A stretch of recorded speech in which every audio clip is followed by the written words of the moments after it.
ఎన్టీఆర్ జిల్లా మైలవరం నియోజకవర్గంలో కుటుంబ వివాదం రాజకీయ రంగు పులుముకుంది. తమ కుటుంబంపైన నమోదైన ఎఫ్ఐఆర్ వెనుక ఎమ్మెల్యే వసంత కృష్ణప్రసాద్ జోక్యం ఉందని మాజీ మంత్రి జోగి రమేష్ ఆరోపించారు. రాజకీయ కక్ష సాధింపులో భాగంగానే తమ కుటుంబాన్ని టార్గెట్ చేస్తున్నారని ఆయన మండిపడ్డారు. జోగి రమేష్ ఆరోపణలపైన ఎమ్మెల్యే వసంత కృష్ణప్రసాద్ స్పందించారు. అనవసర విషయాల్లో తాను జోక్యం చేసుకునే వ్యక్తిని కాదని స్పష్టం చేశారు. మేఘన ఆమె కుటుంబ సభ్యులు తన కార్యాలయానికి వచ్చారని, కుటుంబ సమస్య కావడంతో ఇరు వర్గాలు మాట్లాడుకుని పరిష్కరించుకోవాలని మాత్రమే సూచించానని తెలిపారు.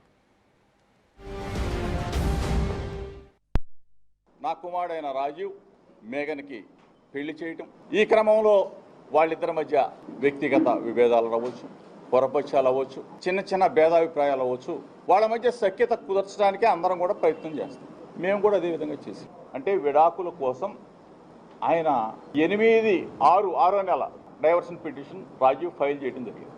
24వ తారీఖు 7వ నెల మా కుటుంబం మీద మేఘన కంప్లైంట్ ఇవ్వడం జరిగింది. నా కూతురుతో సమానం ఉన్నది, కొన్ని రోజులైనా కన్న కూతురు కన్నా మిన్నగానే చూసుకున్నాం. ఎక్కడా ఏ పొరపక్షాలు మా మధ్య అయితే ఎక్కడా లేవు.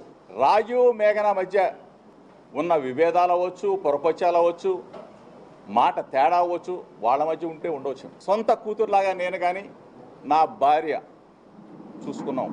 యావత్ కుటుంబం మొత్తం కూడా 11 మంది మీద ఎఫ్ఐఆర్ నమోదు చేయడం కూడా జరిగింది. యాంటిసిపేట్ బెయిల్ తీసుకున్నాం.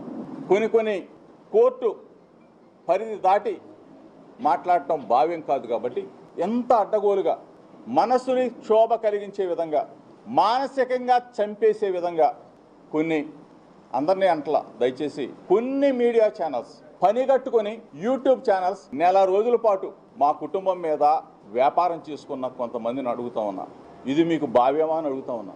ఎవరి విషయాల్లో కూడా అనుచితంగా జోక్యం చేసుకోను. ఆ సంగతి నా గురించి తెలిసిన సోదరులందరికీ తెలుసు.